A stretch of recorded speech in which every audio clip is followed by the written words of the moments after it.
Hey everyone, this is the Tripwire podcast, part of the Triple Play Fantasy Family Network. I am Zach Etta FF Chalupa Batman, joined tonight by the one and only hashtag celebrity Joe Oh Pepe at God. JPEP20. Hey, I got to bring some energy, have some fun. It's just the two of us tonight. How's it yeah, going, Joe? yeah. I'm good. I'm good. How about you, man? I'm shocked. We have the best division in football, and everybody got busy tonight. Yeah, no pun intended with the shock, as I'm wearing my fresh Chargers powder blue. But Yeah. yeah, we are a little light tonight with the crew, just the two of us. But we're gonna keep it going, have some fun. So we're gonna switch it up a little bit. We are still talking divisions. We're still talking dynasty buy or sell. As Joe said, we are talking the best, I think, from an excitement standpoint, of players to talk about in the AFC West division. If you have missed the first, let's see, technically it was 6 episodes of Divisions, plus we did a Scott Fishbowl special. Um, Go ahead and check us out on the Triple Play Fantasy YouTube channel or the podcast. We're on both. Subscribe so you don't miss any of those. But go back and watch those. They're all 20, 25-minute episodes. We try to keep them pretty short. Some of them we get a little 30. We like to talk a lot. But I talk too we're much. I yeah, talk too much. it's all good. We're just trying to provide great analysis. So really what we're trying to do is just give you some quick, here's some guys to think about in each division as you get ready into your dynasty leagues of maybe making some trades out there, or you might even have some startups this summer. So without further ado, Joe, let's kick it off with a buy. So who in the AFC West division are you buying? So, I mean, you're basically in uniform for it right now, but I am buying Mike Williams. I like to play my dynasty in 1 to 3 year windows, and his new contract fits in perfectly. I think it was 3 years, 40 million for him, and if I believe that made him the fourth highest paid NFL wide receiver. But we had so much movement around. Don't quote me on that part. My thing with Mike Williams is that he's with Keenan Allen, he's with Austin Eckler, and at first that sounds terrible because there's just so much like talent to give the ball to other people. Except they're older and they're about to come to the end of their cliff and fall off. And this is where you should go and grab Mike Williams because right now he's still not getting priced out like that wide receiver one alpha male of the Chargers. And if I could get a guy who is tied up to Justin Herbert for the long term right now on an offense that's going to have to score because of the Chiefs, the Raiders, and the Broncos, I couldn't think about them for a second, in that division, I want that guy because right now I could pay a cheaper price for him than I probably will have to pay next year when Keenan Allen's even older, when Austin Eckler is even older, and they fall off a cliff. And then all of a sudden, everyone's like, wow, Mike Williams is the buy. Get ahead of schedule, get Mike Williams now. Well, speaking of prices, normally when we talk about super flex leagues, which for those of you who don't know, super flex is when you can play a extra quarterback at your flex position, so up to 2 quarterbacks. Compared to a 1 quarterback league, normally the ADP is pretty close at the position.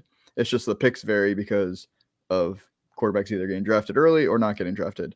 So the ADP is significantly different from DLF, from Superflex to 1QB. So in a Superflex league, the current ADP for Mike Williams is wide receiver 33, which is pick 94.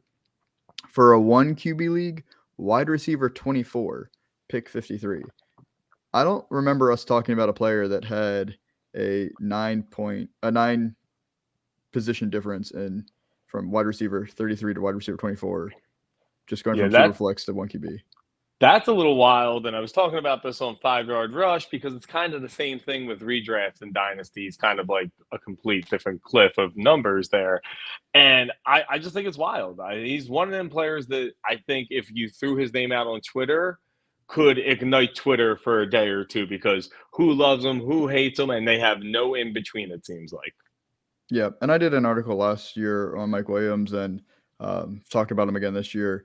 Uh, whether people want to admit it or not, he's a top end wide receiver. Like he's Oh, back yeah. end wide receiver one, high end wide receiver two.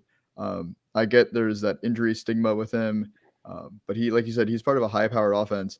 Uh, I don't care whether you're in a startup or if you're trying to acquire, if you're contending, not contending. Like he seems very cheap at a wide receiver 24 or a wide receiver 33 coming off the Oh, board. yeah. Oh yeah, and for his production. I like to go for those wide receiver ones on like we've played in enough leagues together. So I try to load my team up with the wide receiver one as much as I physically can. And he's cheaper for that right now because Keenan Allen's still there and people are just saying, well, he's the safe bet. What happens if Keenan Allen loses a step? Then it's going to have to go through Mike Williams first. And what happens if Austin Eckler also loses a step? Then it's definitely going through Mike Williams. So right now, it's just a great time to catch him at a cheaper price because 6 months from now, you probably won't be able to get him at the same trade. Yeah, because I mean, we don't want to predict injury. We don't want to wish injury upon any player. He has dealt with injuries in his career, so if he gets injured again this year, obviously his value probably will suffer or will stay about the same. Like I said, if he has another healthy year and puts up respectable numbers like he has been, like you said, his value is only going to go up. So speaking of value, wanted to throw some trades at you that, I mean, the disrespect on Mike Williams is crazy. So this is, I want to stress, a tight end premium league for this trade. Mike Williams for Dallas Goddard and Dan Arnold. Yeah, I'm going Mike Williams. I like Dallas Goddard, but I'm going Mike Williams. Dan Arnold, Right. I don't even know. Like, who cares? Like, Hey, he's the mailman. So this is another tight end premium league. Mike Williams for the 2022 2.05 rookie pick and Tyler Higbee. Higbee's up there too in age. He's almost 30. I don't care about that. Give me Mike Williams. Exactly. So now these are just not tight end premium. These are just back to regular Superflex leagues. Mike Williams for a 2024 first-round rookie pick and a 2024 third-round rookie pick. 2024 is far away, man. Nobody's going to know what's going on there. Give me what I know I can do right now. Give me Mike Williams. Yeah. The only thing I would do with that is if, like, I know that I am rebuilding completely for the next year plus, maybe next 18 months. Oh, like definitely. Between next year, like this year, going into next year, all that fun stuff, and I'm just trying to accumulate picks, I would make that trade. Just because you're getting a first-round pick. But, yeah, if you even have a chance at being even an average team, give me Mike Williams. For sure. And then Mike Williams for Jamal Williams, who, for those of you who don't know, is the backup running back on the Lions.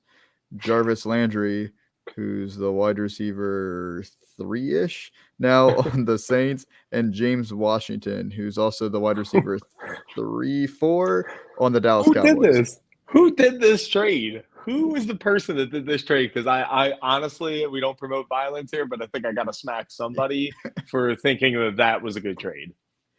I don't care whether you're a contender or if you're rebuilding. Yeah, I mean, you get Mike Williams.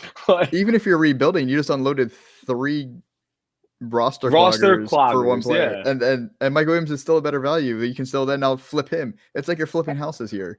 Yeah, that's wild. Those are 3 names that probably couldn't earn a second-round pick together. So that's wild to me. Yeah, that's why I included that one because I was like, oh, the disrespect is high. I never play in those leagues, and I need like an option on websites to go play in leagues with people like that. For all I know, they are like a Lions or Cowboys or Saints fan. I don't know. Or maybe they just really don't like Mike Williams. But yeah, that was crazy. They like 3 years ago. They got that little draft sheet there. That's what they're going for. Yeah, they picked up the wrong magazine. So for your sell, you have Juju Smith-Schuster. And we just talked about how ADP varied dramatically for Mike Williams. Well, you picked another player where it happened again. So in Superflex, he's a wide receiver 29. So let me remind you, Mike Williams was the wide receiver 33. So he's going ahead of Mike Williams, pick 87. In 1QB, wide receiver 38, pick 73. And Mike Williams was the wide receiver 24. So dramatic swings both ways. So why are you selling Juju Smith-Schuster, who now plays for the Kansas City Chiefs? I am selling Juju Smith-Schuster because the NFL has basically sold Juju Smith-Schuster. He's had 2 years in a row where he's had a chance to go get that major contract, go do something. It's just been 1 year. And here's the thing. Everyone's going to say, well, he's on Kansas City Chiefs. He's with Patrick Mahomes. That's going to be amazing. That's the time that you could sell him for now because everybody has that narrative. And I don't know about you, but the Chiefs are the team that I look at who are considered a contender that have the most question marks I have ever seen. What if Kelsey slows down? What are they doing at wide receiver? Who is their running back? this team could possibly take a step back too. So I don't want to wait too long with Juju Smith-Schuster. I actually ended up trading him in a league, Superflex league, for 205 in 2 days before he signed. And I jumped right on that deal because the NFL has dictated that they're not high on Juju, and they do that for a living. We sit here in our chairs and talk about it for fun. They do it for a living. I'm going to trust them. No, fair enough. And fortunately, he's young enough, so maybe that's what's skewing this ADP because we haven't seen it from him in several years. Yeah, he needed Antonio Brown. Ever since Yeah. Antonio Brown, he's just not the same guy. And now maybe this is a 1-year prove-it deal to help build up some value for next year. So you can spin that tail as you're trying to sell him of, hey, like he could be the wide receiver 1 on the Chiefs offense, like how productive Tyreek Hill was. And exactly. like, You got to run that narrative cheapest. right now. Yeah, you got to run that narrative. Like, oh, I don't like McCold Hardman. I don't think Sky Moore matter. Like, you just got to go down that narrative that it's the Kansas City Chiefs, and this is a couple years ago, and try to catch somebody on that. Yeah, because hey, they could re-sign him, and he's now tied to Patrick Mahomes, or he goes to an even better situation and he gets paid more money. Yeah. It's all about spinning that narrative. So here's some recent trades, and I'm not gonna lie, they are all over the place, much like our last one. So Juju Smith-Schuster for Allen Robinson, straight up. I'll take Allen Robinson, but that's because I'm a Matt Stafford lover. So I'm gonna take Allen Robinson. Yeah, you do get younger with Juju, but curious to see how I trust the Rams, right? I trust the Rams right now. I seen what Odell Beckham could do in that little spurt. I think Allen Robinson just took the year off last year, to be honest. We'll see. Juju Smith-Schuster for DeAndre Hopkins and Wan'Dale Robinson. See, I'm getting higher on Wan'Dale, but D-Hop. I mean, if I'm high on Wan'Dale and I like D-Hop enough to be my wide receiver 2 on a team, give me that. He's tied to Kyler Murray. That's an MVP candidate. I'll take it. Fair enough. Juju for a 2022 204 rookie pick and a 2023 4th-round rookie pick. I mean, the 4th round means nothing, so it's really just the 2nd round pick to me. And I just said I sold him for 205 for this year, so I'll take that. I thought you would. And now, speaking of the 204, we got another one. So we got Juju for Kenny Galladay and the 2022 204 and 404 rookie picks. Oh, man, Kenny Galladay has just fallen off a cliff, but he could be the wide receiver 1. That's a tough one. That's a tougher one, but I'm just going to sell Juju. I'm not feeling Juju that much, and I think I could get more than what that trade gave, but I'll take that trade. All right. So that's the last of the players that we were just going to kind of go more in depth of highlighting buying or selling. But like I said, this is a very fun division with fantasy players. And normally we do the rapid fire buy or sell game, which you love. So we're going to mix it up a little bit since it's just the 2 of us. And I'm just kind of going to go through the list, starting with the highest drafted players and just working our way down, picking out the AFC West players, just to kind of briefly, how do we feel about them at their current ADP? So the first one is who I'm wearing his jersey, Justin Herbert. He's currently the QB2 coming off the board as the 2nd pick. We're talking super flex. He's just over 24 years old. Are we buying Herbert as a QB2? Yeah, I mean, you get 10-something years. Right now, you have Mike Williams, Keenan Allen, Austin Eckler. I know they said they're getting older, but they're still 1 to 2 years of that at the very least. They're doing a very good job of putting things around him, and they go for it on 4th down all the time. So it's a nice little added bonus. Yep, and then we're going to keep it going to the QBs. We got right after him. So they're literally the same ADP at 2.25. So he's the QB3, Patrick Mahomes. He is a year and a half older than Herbert. Yeah, I mean, Patrick Mahomes is stupid talented. Andy Reid can call plays with the best of them. I trust that they're going to put people around him. All right. Let's see. The next one. All right. Javonte Williams, running back 5, coming off the board as the 27th pick. He's just over 22 years old. Yeah. I mean, I'm taking him. This year is going to be a little rough. Like, if it was just a redraft, I'd probably skip over him for somebody else.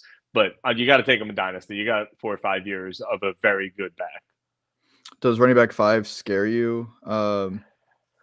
Scares me waiting. because the way I like to build is I'll draft a ton of wide receivers and tight ends, and then I'll use my draft capital on running backs to solidify my contender. So I don't know if I'm going to get him personally, but if he falls to me in the right situation, I'm taking it. All right. And now we're kind of going on the other way on the age spectrum. So Devonte Adams changed teams. He's now with the Raiders. If you have not been following any of the news this offseason, surprise, he's now playing with Derek Carr. Happy to break that news for you. So he's a wide receiver 6, pick 32. He's going to be turning 30 during the season. How do you feel about Devonte Adams going as wide receiver 6? That's a scary one. That's a scary one in Dynasty. I think you don't pay him what you paid him for him to not be good for at least the 2 years. And like I said, 1 to 3 year window is how I play. So I'll buy. All right. And now here's one of my favorite players in fantasy, but I understand in Dynasty you're going to have to take the emotion out of it. Austin Eckler, running back 8, coming off the board at pick 33. He just turned 27. Oh man, Twitter fantasy is going to hate me, but I am going to sell him. 27-year-old back. He's getting up there in age. He's smaller. He's had injuries before, especially this year. There's no way he's scoring touchdowns at the same clip he did last year. And if I'm buying Mike Williams, I got to sell his teammates a little bit. So I'm out on Austin Eckler. I'm not going to pay that much that early for an older back. All right. And then I realized I completely skipped a quarterback. No shade intended for Russell Wilson. Now with Denver, again, breaking news here. He's quarterback 8 coming off the board at pick 14. He's going to be turning 34 at the end of the season. How are we feeling about the chef hopefully cooking more in this new kitchen with a new team? I struggle figuring out this Broncos team entirely. And Russell Wilson has too much of that Jekyll and Hyde ability to be good for 8 and bad for 8 games. We've seen it a few years in a row. I'll just sell. Give me somebody younger. Give me somebody later on. Somebody that's more solid, and then I'll be happy. Cool. And then here's the last quarterback in that division. Not saying he's the least. He's just the last on ADP. Derek Carr, QB 18, coming off the board at pick 35, and he just turned 31 a couple months ago. For me, I would take Derek Carr over the Russell Wilson and Denver Broncos situation because I think they're going to be behind more. They're going to throw a little more in the next couple of years. Like I think the Broncos have a more solid defense. So give me Derek Carr. I'm all for that because then that means I can wait a little bit longer for quarterback anyway. Yeah, I mean, he does have great value as QB 18. Yeah. He's not old at all at 31. And I would have been a little nervous until he signed that contract, the extension this year. So I feel like he's in a pretty stable environment now. So, yeah, I like that value. And he has weapons. I mean, he has Renfro, Waller, Jacobs for a year, Javonte Adams. Like, he's got weapons. Absolutely. All right, let's see. Just get a few more fun ones to talk about. Travis Kelsey is an interesting one because we said he's going to turn 33 during this year.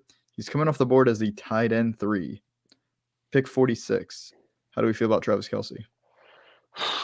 That's a tough one. I usually just stream my tight ends. I think you know how much I just don't care about the position if it's not tight end premium. But he's the wide receiver 1 in Kansas City tied to Patrick Mahomes this year. So I'll take that shot for the 1 year of having the wide receiver 1. I know he's a tight end. For everybody who's listening, please don't jump in my DMs. Just understand the concept that he is the main target. Absolutely. Here's another tricky one due to injury. Cam Akers coming off the board as the running back 16, 56th pick. He just turned 23. Oh, we're just switching up divisions here. You threw me for a loop there. Oh, for Cam sorry. Akers. You're right. My bad. I'm looking at LA Rams and LA Chargers. Whoops, we already talked about Cam Akers. All right, cool. Go back and watch that episode. Yeah. I thought you were gonna hit me with Jerry Jeudy and Cortland Sutton because I still gotta keep scrolling down for them, but we can talk about that now. Let me find them. They're a tough one. All right, so Cortland Sutton is going first as wide receiver 24, pick 78, and he will be 27 during this season.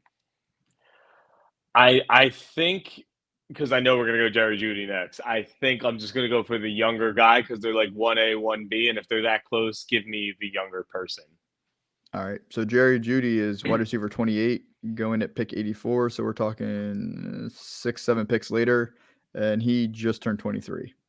Yeah, I'll take the younger person. And if I don't get either of them, because I know we're not going to go this far down the board, I will always take the shot at KJ Hamler and hope that he is like the Walmart version of Tyler Lockett for Russell Wilson. No, I get that. I guess my concern, a lot of people have been talking up KJ Hamler. I'm more concerned about him coming off his injury because I think he had an ACL as well, just like Cortland Yeah. Sutton had a couple of years ago. And KJ Hamler's game is built on speed. So if he's Yeah. lost any of that speed at his stature and his abilities, I'd definitely be concerned. But his price, like you said, is so cheap. So Yeah, going in it's between worth it those, at that price. yeah, going in between those is Josh Jacobs, who he did not get a 5th-year option on his contract. So he, as of right now, will be a free agent after the season.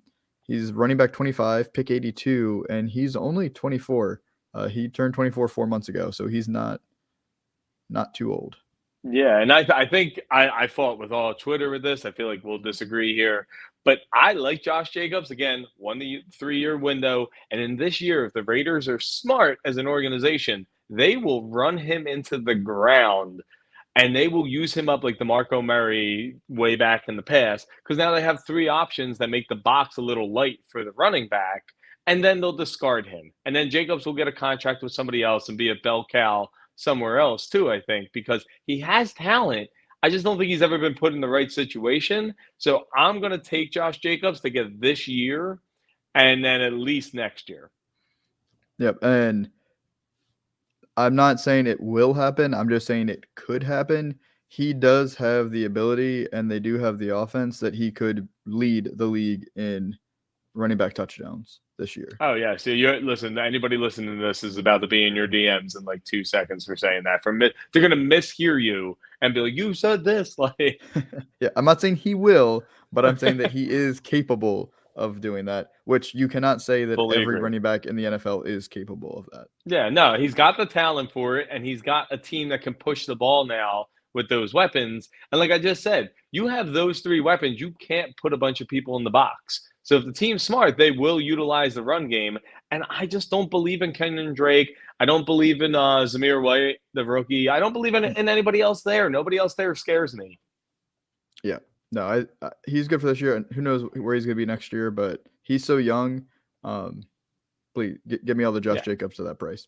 Exactly. So this is going to be the last one we talk about. I skipped a few guys, but I wanted to highlight this wide receiver because he's interesting, in my opinion. Hunter Renfro, still talking about the Raiders. So he's 26.5 right now. So he's the wide receiver 46, pick 121. So he's going pretty late, but he's 26.5. He just got a contract. He's on the smaller side, but he's been great. But now he got Devonte Adams there. How are you feeling about Hunter Renfro?